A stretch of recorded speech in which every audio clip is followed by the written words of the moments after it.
ہم لوگ رمضان مبارک کے مہینے سے گزر رہے ہیں اور رمضان کا یہ آخری جمعہ، اس جمعہ کو جمعۃ الوداع بھی کہا جاتا ہے، یعنی رمضان میں رمضان کی رخصتی کا جمعہ، رمضان اب رخصت ہونے والا ہے وہ جمعہ۔ اس جمعہ کی حیثیت کوئی تہوار کی حیثیت نہیں ہے، اس جمعہ میں کوئی الگ سے نماز نہیں ہے، اس کو تہوار کی حیثیت نہیں دینا چاہیے، الگ سے اس کے لیے کوئی نماز نہیں ہے، یہ ہم اور آپ جانتے ہیں اور الحمدللہ اس پر عمل کرتے ہیں۔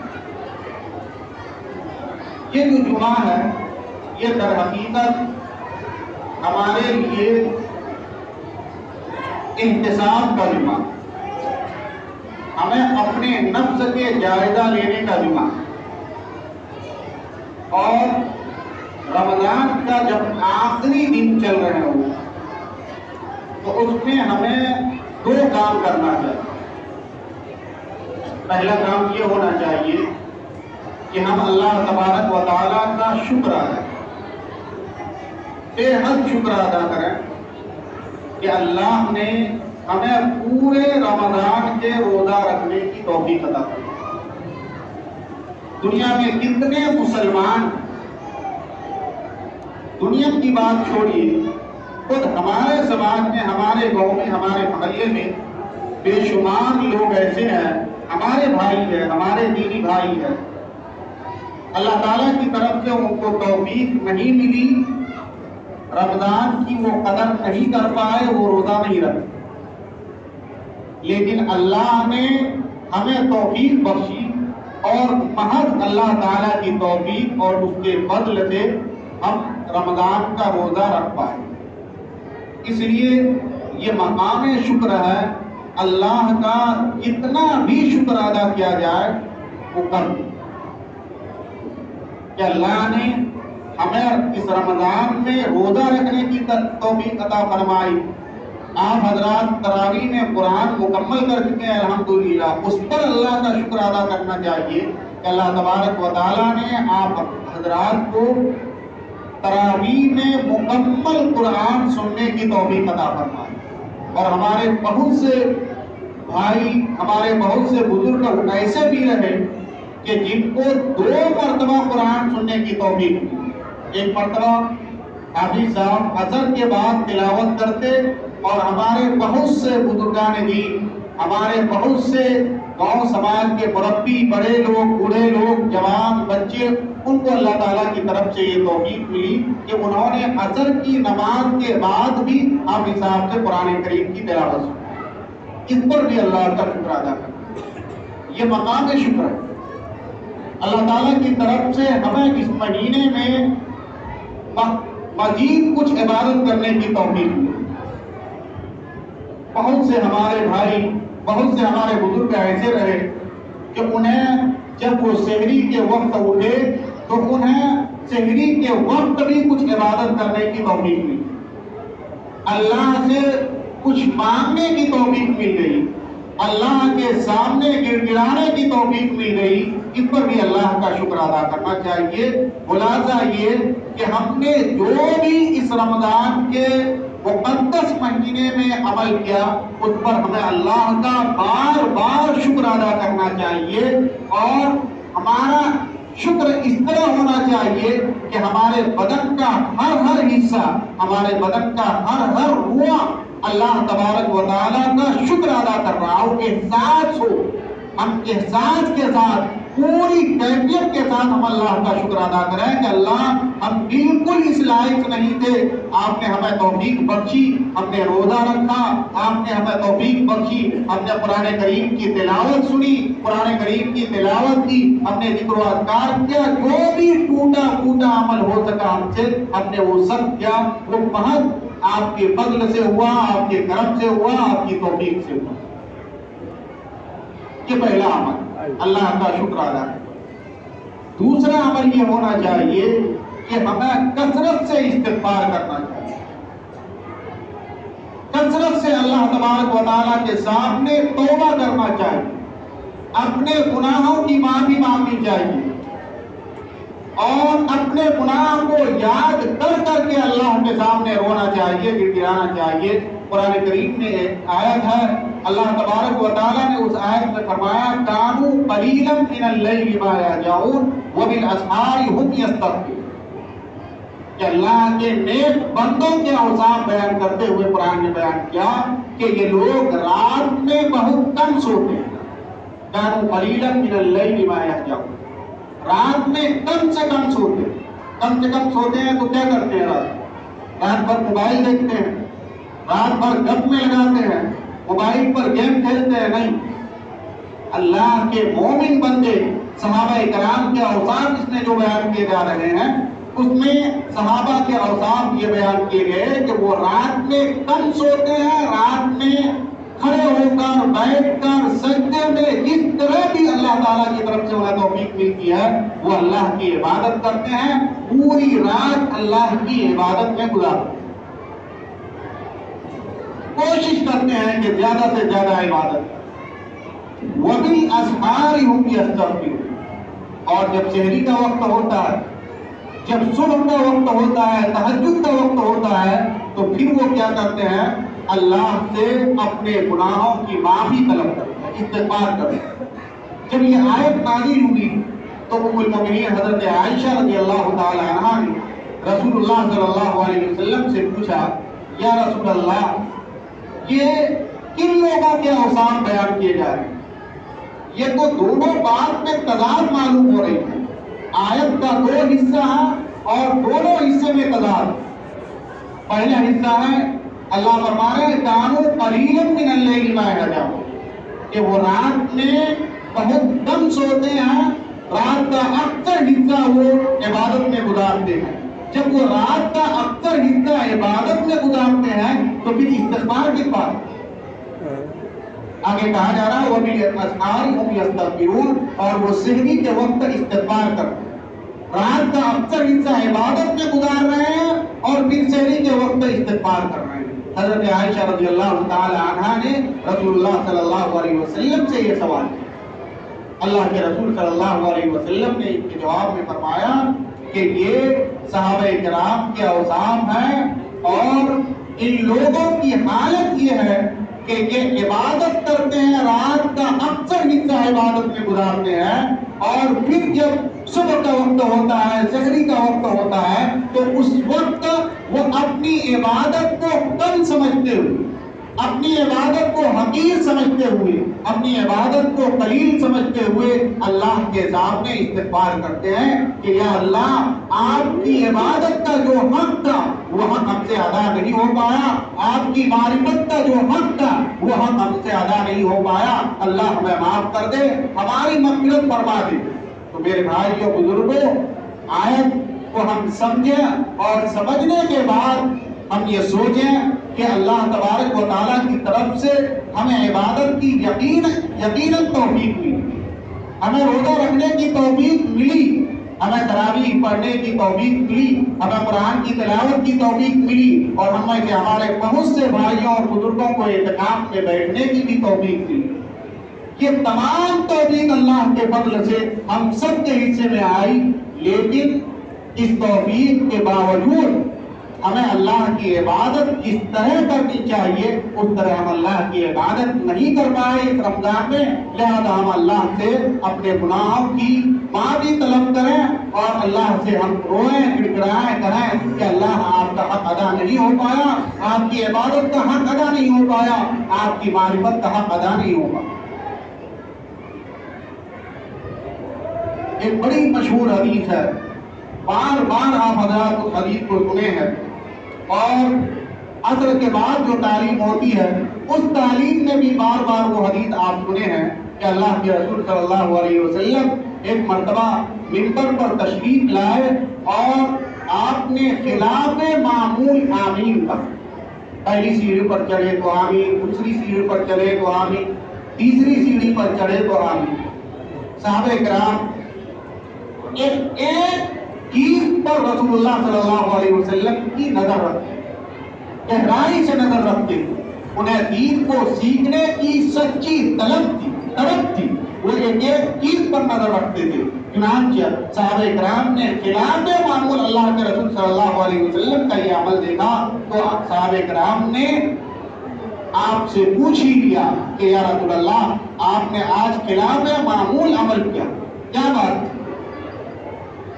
اللہ کے رسول صلی اللہ علیہ وسلم نے فرمایا کہ جب میں پہلی سیڑھی پر منبر کے چڑھا تو جبریل امین نے کہا کہ ہلاک ہو جائے وہ شخص، برباد ہو جائے وہ شخص جو رمضان مبارک کا مہینہ پائے اور وہ اللہ تبارک و تعالیٰ سے اپنی مغفرت نہ کروا.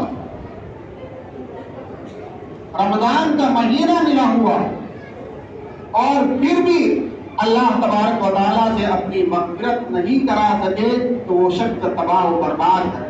اس پر میں نے آمین کہا. اندازہ لگائیے دعا کرنے والے کون ہیں؟ حضرت جبریل امین. آمین کہنے والے اس دعا پر کون ہے؟ سرکار دو عالم صلی اللہ علیہ وسلم. اب آپ بتائیے کہ اس دعا کے قبول نہ ہونے کا کوئی شائبہ بھی ہو سکتا ہے؟ اتنا خیال بھی ہم کر سکتے ہیں کہ جبریل امین دعا کرے، رسول اللہ صلی اللہ علیہ وسلم آمین کہے اور وہ دعا قبول نہ ہو؟ ہم تصور بھی نہیں کر سکتے. میرے بھائیوں بزرگوں، ہمارے لیے بڑی بد نصیبی کی بات ہوگی کہ رمضان کے یہ چند دن بچے ہوئے ہیں، بالکل آخر کے 2 دن بچے ہوئے ہیں، ان 2-3 دنوں میں ہم اللہ تبارک و تعالیٰ سے اپنی مغفرت نہ کرا سکیں. اللہ تبارک و تعالیٰ سے رو رو کر زیادہ سے زیادہ ہم روئیں اللہ کے سامنے، بار بار اللہ سے اپنی مغفرت، اپنے ماں باپ کی مغفرت اور تمام مسلمان مرد و عورت کی مغفرت کی درخواست. ہر ایک کے لیے مغفرت کی دعا کریں. ہر شخص اپنے دوسرے مسلمان بھائی کے لیے مغفرت کی دعا کرے. جن کے ماں باپ زندہ ہیں وہ بھی اپنے ماں باپ کی مغفرت کے لیے دعا کرے.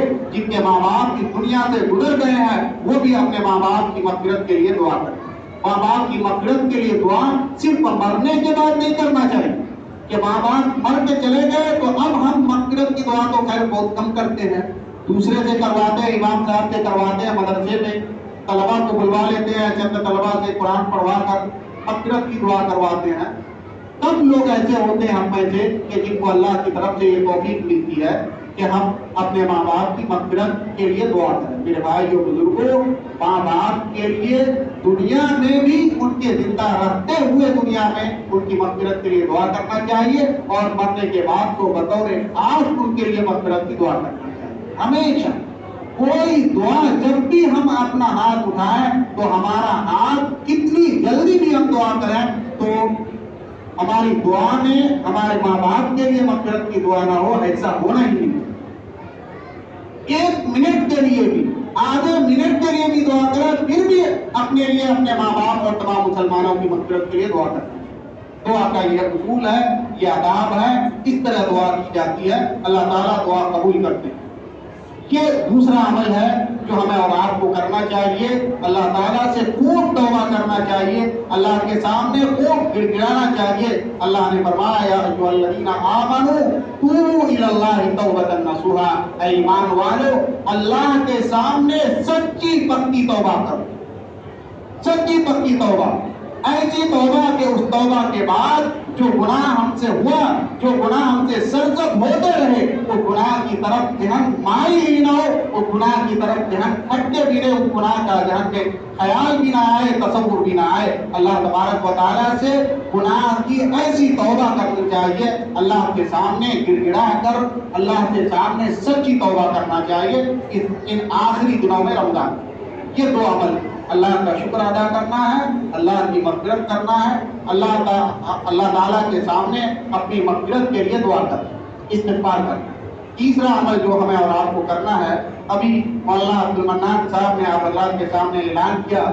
آپ حضرات جانتے ہیں کہ ملک کے حالات کس قدر نازک ہے اور مسلمانوں کے نام و نشان کو کس طرح مٹانے کی کوشش کی جا رہی ہے. یہ وقت اور ترمیمی بل جو اب دوبارہ لوک سبھا میں پیش ہونا ہے اور ہو سکتا ہے کہ اسی سیشن میں پیش ہو اور وہ پاس بھی ہو جائے، اللہ نہ کرے پاس ہو، وہ کس قدر خطرناک ہوگا. اگر وہ پاس ہو جائے تو ہم سب اپنی مسجدوں سے جائیں گے, ہم سب اپنی قبرستان سے جائیں گے, اور ہمارے مدرسے, ہمارے مکاتب اور ہماری خانقاہیں اور جو بھی ہماری عبادت گاہیں ہیں, صرف مساجد, مدارس, مکاتب, خانقاہوں اور قبرستان کی بات نہیں ہے. اس ملک میں بے شمار کالج ایسے ہیں, اس ملک میں بے شمار اسکولز ایسے ہیں, اس ملک میں بے شمار ہسپتال ایسے ہیں جو وقف کی زمین پر ہے, اور یہ وقف کا قانون, یہ وقف کا نظام آج سے نہیں چلا آ رہا ہے, رسول اللہ صلی اللہ علیہ وسلم کے زمانے سے چلا آ رہا ہے. سب سے پہلے آپ حضرات کے سامنے میں پہلے بھی بیان کر چکا ہوں کہ رسول اللہ صلی اللہ علیہ وسلم نے سب سے پہلے زمین خرید کر مسجد نبوی کے لیے آپ نے وقف کیا تھا. وہ اسلامی تاریخ کا سب سے پہلا وقف تھا. اس لیے میرے بھائیوں, بزرگوں, ہمیں اور آپ کو خوب دعا کرنا چاہیے, اور ہمارے جو اکابرین ہیں, چاہے وہ آل انڈیا مسلم پرسنل لا بورڈ ہو, چاہے امارت شریعہ ہو, چاہے جمعیت علماء ہند ہو, یہ تمام کے تمام متفق ہے, سب ہمارے لوگ ہیں. ہمیں جس طرح کی بھی آواز دی جائے اس آواز پر ہمیں اور آپ کو لبیک کہنا چاہیے. جس طریقے سے آج امارت شریعہ اور آل انڈیا مسلم پرسنل لا بورڈ نے ہم سب سے ہم سب کو آواز لگائی کہ کالی پٹی لگا کر جمعہ کی نماز میں جانا ہے. اللہ تعالیٰ جزائے خیر دے ان حضرات کو جنہوں نے یہاں کالی پٹی لگوانے کا انتظام کروایا. اللہ اپنے شاعر شان انہیں دنیا اور آخرت میں بہترین بدلہ عطا فرمائے, ورنہ تو ہم لوگ بغیر پٹی لگائے ہوئے آتے ہیں. اللہ تعالیٰ ان کی تمام ضرورتوں کو پوری فرمائے. یہ بڑا کام میرے بھائیوں, بزرگوں, ہمیں ان اکابرین کی آواز میں آواز ملانا ہے, ہمیں ان کے ساتھ کھڑا ہونا ہے. یہ وقت کی پکار ہے, یہ وقت کی آواز ہے, اور اگر ہم ان کے ساتھ کھڑے نہیں ہوں گے, ان کی آواز پر لبیک نہیں کہیں گے, تو ہمارا وجود بہت ہی خطرناک حد تک ہمارے وجود خطرے میں پڑ چکا ہے. ہمارے مدارس نہیں رہیں گے تو بتائیے کہ ہمارے سامنے منبر پر بیٹھ کر ہماری رہنمائی کرنے والے کہاں سے پیدا ہوں, ہمیں نماز پڑھانے والے کہاں سے پیدا ہوں, ہماری نماز جنازہ پڑھانے والے کہاں سے نکلے. میرے بھائیوں, بزرگوں, یہ بہت خطرناک معاملہ ہے, بہت ہی خطرناک معاملہ. اب تک جتنے بھی بل پاس ہو رہے تھے, جس طرح کے بھی قوانین پاس ہو رہے تھے, ان تمام قوانین میں یہ قانون انتہائی درجے خطرناک. اس لیے میرے بھائیوں, بزرگوں, ہمیں اسی سختی سے رد عمل پیش کرنا ہے, اور ہمیں جس طرح کی بھی آواز دی جائے اس آواز پر لبیک کہنا ہے. ابھی رمضان کا آخری اشرا چل رہا ہے, آخری دن چل رہے ہیں. ابھی ہم سب کو بطور خاص دعا کرنا ہے کہ اللہ یہ بل پارلیمنٹ سے پاس نہ ہو. اللہ جو حکومت کی حریف جماعتیں ہیں, ان حریف جماعتوں کا دل اللہ تعالیٰ مائل کر دے کہ وہ حمایت سے, اس بل کی حمایت سے اپنا ہاتھ اٹھا لے, اور اس بل کی حمایت سے اپنی پارٹی کو الگ کر لے. اگر ایسا ہو جائے تو یہ بل پاس نہیں ہوگا. اور اللہ تبارک و تعالی حدیث میں آتا ہے, اللہ کے رسول صلی اللہ علیہ وسلم نے ارشاد فرمایا کہ انسان کا دل رحمان کی دو انگلیوں کے درمیان ہوتا ہے. رحمان جس طرف چاہتا ہے انسان کے دل کو مائل کر دیتا ہے. کوئی ہمیں نا امید نہیں ہونا چاہیے.